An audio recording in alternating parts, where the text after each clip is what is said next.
Hello friends, मैं आज़ाद sir. आपका अपना YouTube channel mentor study point में स्वागत है।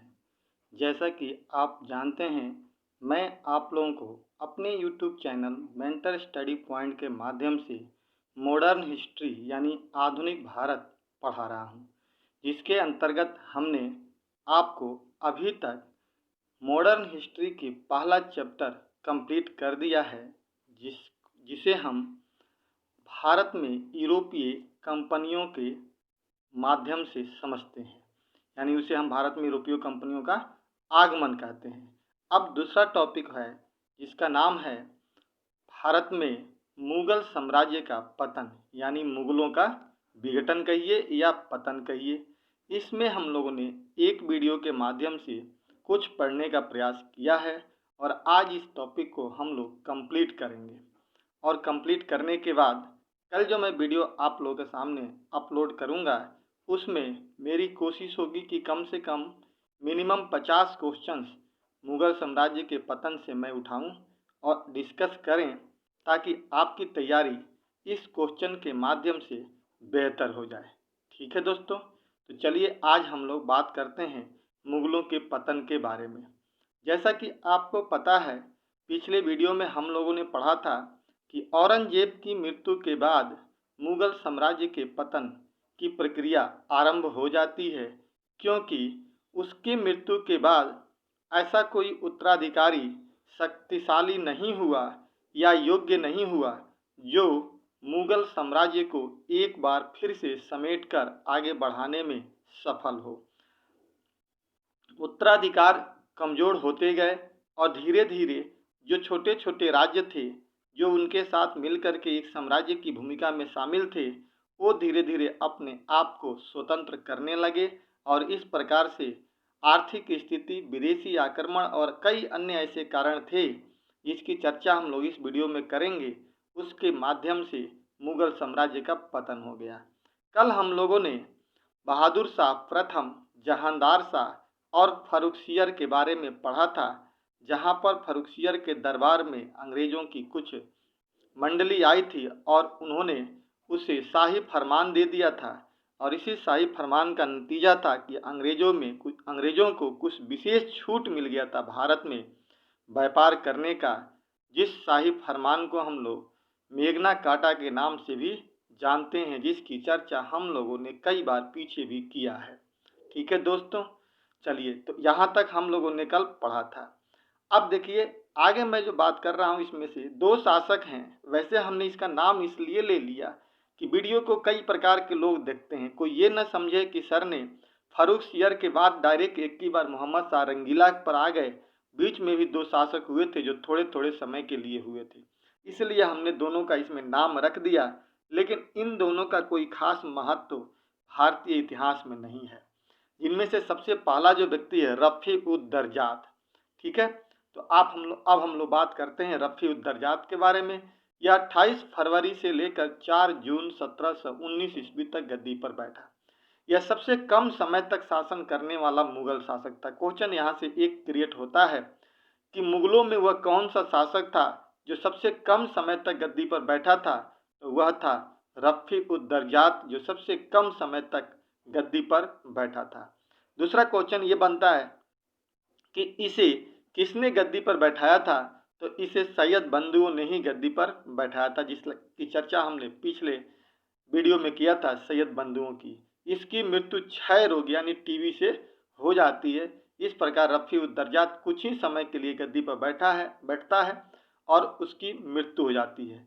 इसकी मृत्यु के बाद रफ़ी-उद-दौला गद्दी पर बैठता है। ये भी 1719 में ही बैठता है। ठीक है, 1719 में ही ये भी गद्दी पर बैठता है, यानी 4 जून के बाद बैठता है। रफ़ी-उद-दरजात की मृत्यु के बाद सैयद बंधु ने रफ़ी-उद-दौला को गद्दी पर बैठाया। ठीक है, इसीलिए बेटा एक चीज़ आप लोग याद रखना कि सैयद बंधुओं को भारतीय इतिहास में किंग मेकर यानी राजा बनाने वाले के नाम से जाना जाता है। क्या कहते हैं इसको, तो किंग मेकर कहते हैं, क्योंकि इन लोगों ने कईयों को राजा बनाया यहाँ पे, यानी शासक बनाया। आपको याद होगा फर्रुखसियर को भी इन्होंने ही गद्दी पर बैठाया, रफ़ी-उद-दरजात को भी इन्होंने गद्दी पर बैठाया, रफ़ी-उद-दौला को भी बैठाया। इस प्रकार से इन लोगों ने शासक बनाने की प्रक्रिया की शुरुआत की, इसीलिए सैयद बंधुओं को मुगल साम्राज्य में किंग मेकर के नाम से जाना जाता है। ठीक है। इसने शाहजहां द्वितीय की उपाधि धारण की थी। किसने जी? तो रफी-उद-दौला ने शाहजहां द्वितीय की उपाधि धारण की थी। इसकी भी मृत्यु पेचिश नामक बीमारी से हो गया था। ठीक, दोनों के दोनों व्यक्ति कुछ ही समय में, 1 साल के अंदर अंदर दोनों व्यक्ति मर गए। जिस प्रकार, तो इस प्रकार से यहाँ पर एक चीज देखने को स्पष्ट मिलता है कि उत्तराधिकार लगातार क्या था? कमजोर होता जा रहा था और दरबार के अंदर गुटबंदी होती जा रही थी, जो दोनों के दोनों महत्वपूर्ण कारण बनते जा रहे थे मुगल साम्राज्य के पतन में। अगला हम लोग पढ़ते हैं। अब इसके बाद जो शासक आता है, इसका नाम होता है मोहम्मद शाह। ठीक है दोस्तों, इसे ही हम लोग रोशन अख्तर के नाम से भी जानते हैं, जो 1719 में ही गद्दी पे बैठता है और 1748 तक गद्दी बैठता है, लंबे समय तक रहता है। लेकिन पतन की प्रक्रिया तो शुरू हो चुकी थी, नाम मात्र का शासक बन करके रहता है। इसे रंगीला के नाम से जानते हैं, यानी इसने रंगीला की उपाधि ली थी। थोड़ा विलासितापूर्ण व्यक्ति था, भोग विलास में थोड़ा जीवन ज्यादा व्यतीत करता था, इसीलिए इसे रंगीला कहते हैं। हमने कल चर्चा किया था कि मुगल सम्राट में 4 शासक थे जिनका अलग अलग उपमा दी गई थी। सबसे पहला जो था बहादुर शाह प्रथम, जिसे हम लोगों ने पढ़ा था कि उसे साहे बेखबर कहा गया था, एक को लंपट मूर्ख और तीसरे को घृणित कायर कहा गया था, और इसे रंगीला के नाम से जानते हैं। आप याद रखिएगा, चारों की उपमाएं और चारों का नाम कई बार मैचिंग करने के लिए क्वेश्चन एसएससी में पूछा गया है। एक बार क्लियर हो गया। इसके काल में सैयद बंधुओं का अंत हो गया। जो सैयद बंधु लगातार किंग मेकर की भूमिका में थे, यहां तक आते आते उनका अंत हो गया। अगला पॉइंट, अब देखिए एक चीज बता दूं कि मोहम्मद शाह रंगीला के समय में ही भारत में बहुत सारे राज्यों का उदय हो जाता है। यानी ये चीज स्पष्ट रूप से बताता है कि अब जो साम्राज्य था उस पर रंगीला का पकड़ धीरे धीरे ढीला हो गया था और नए नए राज्यों का उदय होने लगा था। जो जस्ट इस टॉपिक के बाद हम लोग अगला टॉपिक यही शुरू करेंगे, नवीन राज्यों का उदय। ठीक है दोस्तों, तो इसमें देखिए अब कह रहा है कि इसी शासन के काल में निजाम उल मुल्क ने हैदराबाद की नींव रखी है। पहला क्वेश्चन यहाँ बन गया कि हैदराबाद की नींव किसने रखी थी? निजाम उल मुल्क ने 1724-25 ईस्वी में इसकी स्थापना की थी और हैदराबाद एक नए राज्य के रूप में डेवलप हुआ था। किसके शासनकाल में? मोहम्मद शाह रंगीला के शासनकाल में। दूसरी तरफ सादत खान ने अवध को स्वतंत्र कर दिया था। एक तरफ निजाम उल मुल्क ने हैदराबाद को स्वतंत्र किया, तो वहीं दूसरी तरफ सादत खान ने अवध को स्वतंत्र कर लिया। इस प्रकार मोहम्मद शाह रंगीला के शासन काल में 2 राज्यों का नया नया उदय होने लगा था और इसी के साथ साथ बंगाल, बिहार और उड़ीसा भी अपने आप को स्वतंत्र करने लगा। राजपूताना भी अपने आप को स्वतंत्र करने लगे इसी के समय में। ठीक, तो इस प्रकार देख लीजिए कि राजपूताना उधर अपने आप को आज़ाद कर रहे हैं, बंगाल, बिहार, उड़ीसा भी स्वतंत्र हो रहा है, अवध भी स्वतंत्र हो रहा है और साथ ही साथ हैदराबाद भी। तो इस प्रकार कई ऐसे राज्य थे जो मुगलों के अधीन काम करते थे और यहाँ पर आते आते इसके शासनकाल में, मोहम्मद शाह रंगीला के शासनकाल में धीरे धीरे वो अपने आप को स्वतंत्र करके एक नई भूमिका में दिखाई देने लगते हैं और मुगल साम्राज्य की पतन होने लगता है। ठीक है दोस्तों, इसी के समय में एक व्यक्ति भी भारत में आक्रमण किया था जिसे हम लोग नादिर शाह के नाम से जानते हैं। जो नादिर शाह फारस का रहने वाला था और फारस में इस व्यक्ति को नेपोलियन कहते हैं। यानी फारस का नेपोलियन किसे कहते हैं? नादिर शाह को। जैसे हम लोग पढ़ते हैं ना प्राचीन भारत में, भारत का नेपोलियन किसे कहते हैं? समुद्रगुप्त को कहते हैं ना। इसी प्रकार फारस का नेपोलियन नादिर शाह को माना जाता है और इसी ने भारत पर आक्रमण किया था 1739 ईस्वी में, जिसे करनाल के युद्ध से जाना जाता है। किस नाम से? करनाल के युद्ध के नाम से जाना जाता है। तो देखिए यहाँ पे क्या कह रहा है कि इसी के समय में फारस के शासक नादिर शाह ने 1739 ईस्वी में दिल्ली पर आक्रमण किया था। कब किया था जी? 1739 ईस्वी में। इसे हम लोग करनाल के युद्ध के नाम से जानते हैं। किसके नाम से? करनाल के युद्ध के नाम से जानते हैं। और आपको भी पता होगा, कहीं आपने पढ़ा होगा या मैं बताता हूं कि इसने बहुत लूटा था। कहा जाता है कि जिस कोहिनूर हीरा को इसने लेकर गया यहाँ से, और साथ ही साथ तख्ते ताउस जिसे पूरी तरह से हीरा से रंजित करके बनाया गया था शाहजहां के शासनकाल में, दिल्ली के लाल किले में था उसे भी यह लेकर के अपने साथ चला गया था। इस प्रकार से बहुत भारत को लूटा और भारत को क्षति पहुंचाया। क्लियर हो गया। तो यहाँ से सवाल पूछा जाता है कि नादिर शाह ने भारत पर आक्रमण कब किया था? 1739 ईस्वी में। जिस वक्त भारत पर नादिर शाह ने आक्रमण किया था उस वक्त भारत में शासन मुगल सम्राट का कौन था? तो मोहम्मद शाह रंगीला था। ये आप लोग याद रखिएगा। अगला पॉइंट कह रहा है कि इसी के काल में बाजीराव प्रथम ने दिल्ली पर 1737 में चढ़ाई भी कर दी, क्योंकि इस समय मराठों की तोती बोलती थी, मराठा बड़ी तेजी से आगे बढ़ रहे थे। इसके बारे में भी हम लोग आगे चर्चा करेंगे। उन्होंने भी दिल्ली पर धावा बोलना शुरू कर दिया था और इस प्रकार इसके काल में अधिकतर प्रांत स्वतंत्र हुए और 48 में इसकी मृत्यु हो जाती है। तो सबसे ज़्यादा अगर पूछा जाए कि किसके शासन काल में राज्यों का उदय हुआ, तो मोहम्मद शाह रंगीला के समय में सबसे ज़्यादा राज्यों का उदय होता है और उसकी मृत्यु 1748 में हो जाती है। 1748 में इसकी मृत्यु होने के बाद एक व्यक्ति गद्दी पर बैठता है जिसका नाम होता है अहमद शाह। ठीक है, अहमद शाह गद्दी पर बैठता है। अहमद शाह जब गद्दी पर बैठता है तो 1748 से लेकर 54 तक गद्दी पर बैठता है। यह मोहम्मद शाह रंगीला का ही पुत्र था। इसी के काल में अहमद शाह अब्दाली जो एक अफगान था, इसने 1748 में भारत पर आक्रमण किया, जो एक अफगान था। याद रहेगा। अब यहाँ से देखिए ज़्यादा पॉइंट नहीं है, बहुत कम पॉइंट है, क्योंकि अब यहाँ तक आते आते भारत में एक तो नए नए राज्यों का उदय हो गया था, दूसरी तरफ अंग्रेज पूर्ण रूप से हावी होने लगे थे। तो इतिहास अब इन लोगों के पास चला गया, लेकिन कई भागों में खंडित हो गया।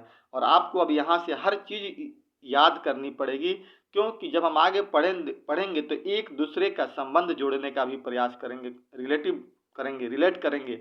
और ऐसी स्थिति में आपको हर तथ्य को पता होना चाहिए कि कब क्या हुआ था। ठीक है दोस्तों।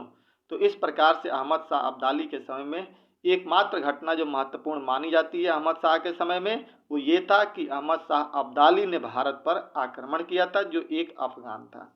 इसके बाद एक गद्दी पर व्यक्ति बैठता है जिसका नाम होता है आलमगीर द्वितीय। ठीक है, ये 54 से लेकर के 58 तक बैठता है। इसका असली नाम अजीजुद्दीन होता है। क्या नाम होता है जी? अजीजुद्दीन होता है इसका असली नाम। उसके बाद इसी के समय में भारत में पलासी का युद्ध हुआ था, जो सिराजुद्दौला जो बंगाल का नवाब था, सिराजुद्दौला और अंग्रेजों के बीच में एक युद्ध हुआ था। इसको भी हम लोग आगे पढ़ेंगे जब बंगाल विजय पढ़ेंगे तब। तो इस युद्ध को हम लोग पलासी का युद्ध कहते हैं, जो 1757 ईस्वी में सिराजुद्दौला और अंग्रेजों के बीच हुआ था। उस वक्त भारत का मुगल सम्राट आलमगीर द्वितीय था। याद रखिएगा, एक सवाल मात्र ये बनता है यहाँ से। अब इसके बाद शाहजहां द्वितीय आता है, जो 1 साल के लिए, थोड़े समय के लिए ही आता है, और उसके बाद इसमें कोई खास तथ्य नहीं होता है। उसके बाद बैठता है भारत की मुगल सम्राट की गद्दी पर शाह आलम द्वितीय, जो 1759 से लेकर 1806 ईस्वी तक रहता है। अब लंबे समय तक कहने मात्र के लिए रहता है, बाकी तो लड़ते हिंदुस्तान में कोई और हैं, शासक भले ही यह कहलाता है। ठीक है दोस्तों। तो शाह आलम द्वितीय का असली नाम अली गौहर था। क्या नाम था जी इसका असली नाम? अली गौहर था। इसी के समय में अंग्रेज और पुर्तगालियों के बीच, याद रखिएगा मैं यहाँ पे 3 युद्ध आपको बता रहा हूँ, तीनों ही बहुत ही महत्वपूर्ण हैं, जो हम लोगों को आगे कई बार मिलेगा, पढ़ भी लिए हैं कुछ इसमें से। और हमेशा ये सवाल पूछे जाते हैं कि बेदरा का युद्ध कब हुआ था? तो 1759 ईस्वी में अंग्रेज और पुर्तगालियों के बीच हुआ था, जिसमें अंग्रेजों की जीत हुई थी। इसके बाद एक युद्ध हुआ था वांडीवास का, जो मैंने पीछे चर्चा कर लिया है, कर्नाटक के युद्ध के दौरान अंग्रेज और फ्रांसीसियों में। तो वांडीवास का युद्ध भी इसी के काल में हुआ था, 1760 ईस्वी में अंग्रेज और फ्रांसीसियों के बीच। याद रखिए 2 युद्ध हो गया। और एक तीसरा युद्ध हुआ था जिसको हम लोग पानीपत का तृतीय युद्ध कहते हैं, जो इसी के शासनकाल में 1761 ईस्वी में मराठा और अफगानों के बीच में हुआ था। किसके किसके बीच में हुआ था? मराठा और अफगानों के बीच में हुआ था। पानीपत के 3 लड़ाई हुए थे, आप लोगों को याद ही होगा। पहला युद्ध 1526 ईस्वी में हुआ था, दूसरा 1556 में हुआ था, और तीसरा 1761 ईस्वी में हुआ था, जो मराठा और अफगानों के बीच हुआ था। क्लियर हो गया। अगला क्वेश्चन एक पूछा जाता है कि 1764 ईस्वी में बक्सर का युद्ध भी इसी के शासनकाल में हुआ था। आपको पता होगा कि बक्सर के युद्ध के बाद ही अंग्रेज भारत में शासन करने में काबिल हो जाते हैं, अपनी स्थिति को मजबूत कर लेते हैं, जब उन्हें बंगाल, बिहार और उड़ीसा की दीवानी प्राप्त हो जाती है। इसकी भी चर्चा हम लोग आगे करेंगे। तो 1764 बक्सर का युद्ध होता है जो अंग्रेज और भारतीय शक्तियों के बीच में होता है। इसे याद रखना बेटा आप लोग। अगला कह रहा है कि शाह आलम द्वितीय ने ही रॉबर्ट क्लाइव को बंगाल, बिहार और उड़ीसा की दीवानी दे दी थी। कब? जब बक्सर का युद्ध हुआ और उसके बाद से एक संधि हुई थी जिसको हम लोग इलाहाबाद की संधि कहते हैं। आगे होगा चर्चा इसका, चूंकि ये टॉपिक यहाँ का नहीं है, बंगाल भी जैसे है, लेकिन चर्चा इसमें करना पड़ रहा है क्योंकि जुड़ा हुआ है। तो एक युद्ध हुआ, एक लड़ाई, एक संधि हुई थी जिसका नाम था इलाहाबाद की संधि। उसी इलाहाबाद की संधि के माध्यम से शाह आलम द्वितीय ने अंग्रेजों को बंगाल, बिहार और उड़ीसा की दीवानी यानी टैक्स वसूलने का अधिकार दे दिया था। ये भी सवाल पूछे जाते हैं। अगला है, इसी बीच यह कुछ समय तक अंग्रेजों के संरक्षण में चला गया। जब 1765 में संधि हो गई तो 1765 से लेकर के 72 तक जो ये शाह आलम द्वितीय था अंग्रेजों के संरक्षण में इलाहाबाद में रहा, और उसके बाद से वहां से 72 के बाद मराठों के संरक्षण में चला गया जो 1806 ईस्वी तक रहा, और 1806 ईस्वी में इसकी मृत्यु हो जाती है। इसकी मृत्यु के बाद अगला जो शासक बनता है उसका नाम होता है अकबर द्वितीय, जो 1806 से लेकर के 1837 ईस्वी तक भारत में मुगल सम्राट के पद पे रहता है, लेकिन इसकी महत्व कुछ भी नहीं रहती है, नाम मात्र का बादशाह रहता है। लेकिन एक सवाल यहाँ पे बनता है, कभी सवाल पूछ दिया जाए कि हमारे देश में एक समाज सुधारक थे जिनका नाम था राजा राम मोहन राय, हम लोग ऐसे बोलते ही हैं उनको, जिन्होंने सती प्रथा का अंत करवाया था। तो राजा राम मोहन राय को राजा की उपाधि किसने दी थी? तो राजा की उपाधि अकबर द्वितीय ने ही दिया था। कब? तो 1833 ईस्वी में जब राजा राम मोहन राय लंदन जा रहे थे, इसी अकबर द्वितीय की पेंशन की चर्चा करने के लिए, पेंशन को बढ़वाने के लिए, तब अकबर द्वितीय ने राम मोहन राय को राजा की उपाधि दे करके लंदन भेजा था, और वहीं पर इनकी मृत्यु हो गई थी 1833 में ही।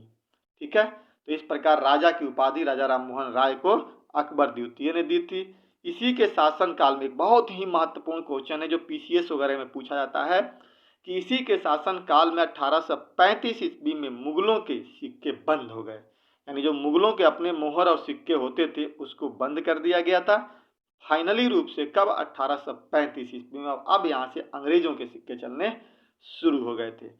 इसके बाद आता है बहादुर शाह द्वितीय, जिसको हम लोग बहादुर शाह जफर के नाम से भी जानते हैं। जफर इसका उपनाम था, इसलिए इसे जफर कहते थे क्योंकि यह शेर व शायरी लिखता था।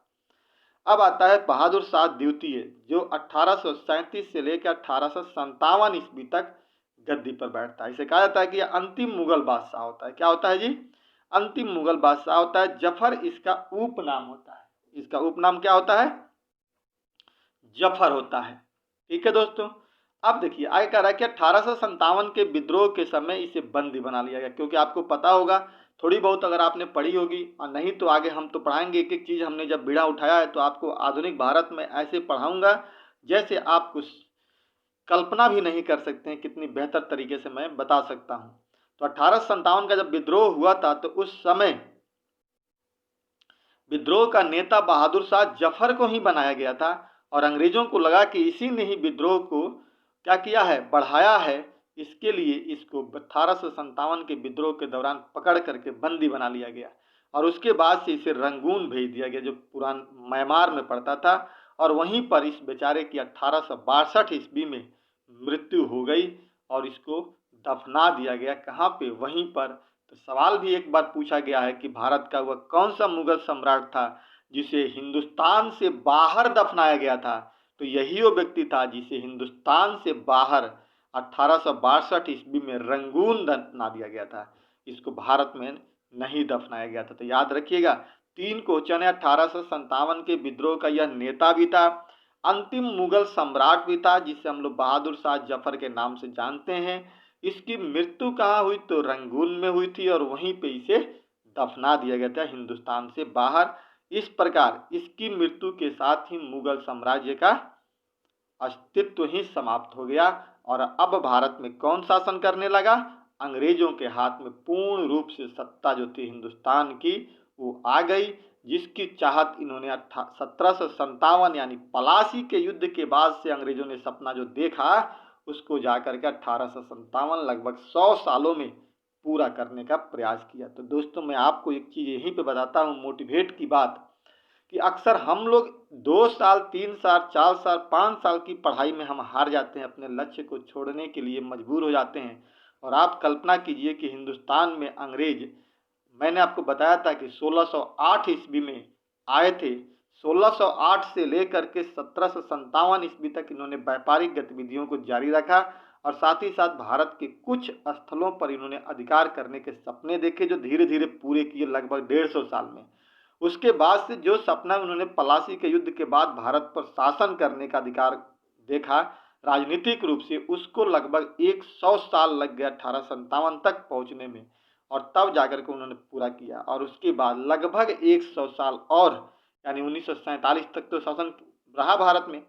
लगभग 100 साल के अंदर भारत को इन्होंने ऐसे लूटा कि सोने की चिड़िया जो हिंदुस्तान कहलाती थी वो पूरी तरह से बदल गई। तो इन्होंने अपने लक्ष्य को लंबे समय तक निर्धारित करने के लिए काफ़ी संघर्ष किया, और हम लोग अपने लक्ष्य के लिए 2 साल, 3 साल, 4 साल में हिम्मत तोड़ देते हैं। हमें भी यहाँ से सीख लेनी चाहिए।